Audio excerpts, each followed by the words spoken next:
Hello, my name is Graham, and in this video I'm going to cover the basics of what's referred to as the rent-to-rent concept in property management.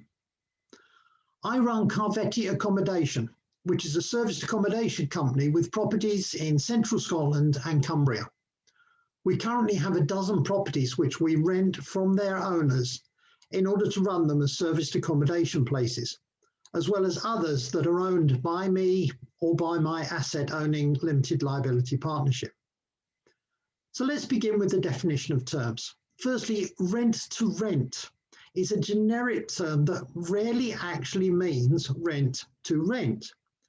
If you find a property owner that's willing to rent a property to you for something close to the market rate, then you're not going to be able to rent that on to an end tenant and make any money out of the transaction that makes it worth your while.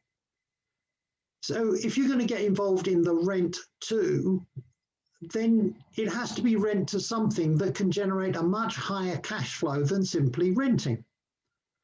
What is sometimes called a higher and better use. That typically means serviced accommodation or HMOs. At the moment, we don't run any HMOs, so I'm not going to talk about those. I'll limit my comments to serviced accommodation. That's why you'll hear me refer to Rent-to-SA, because then I'm being specific about how I gain control of the property, renting it, and what the end use of the property is, serviced accommodation. So how did I get started? Well, back in 2017, I was working as a freelance business change consultant. I'd been doing that successfully for over a decade. But the government was bringing in new tax rules around IR35, which meant that the type of consulting that I'd been doing for all those years was soon going to become unviable.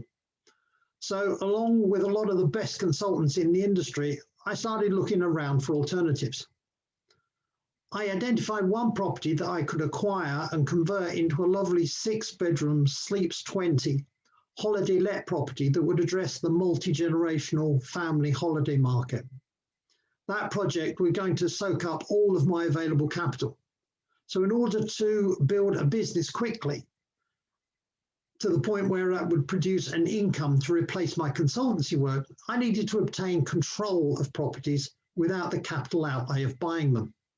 And that's where Rent-to-SA comes in. So where did I get my Rent-to-SA properties from? Multiple sources, and I still do.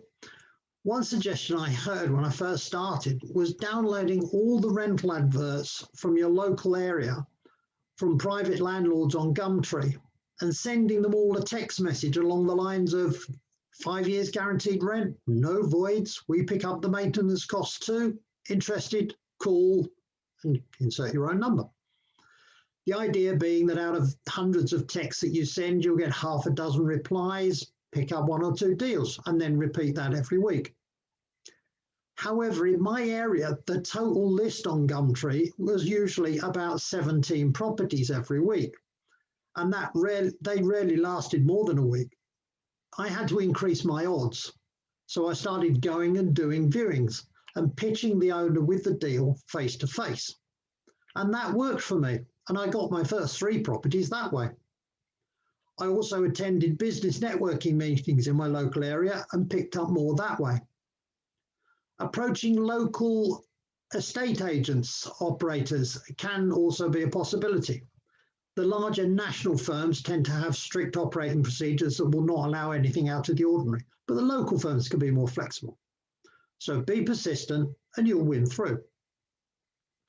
In a separate video, I'm going to talk about the contract you need between the owner and the SA operator, and that will cover the payment arrangements too. So that's it for this video. I hope you've learned something. Keep well, keep your goals in mind, and keep going.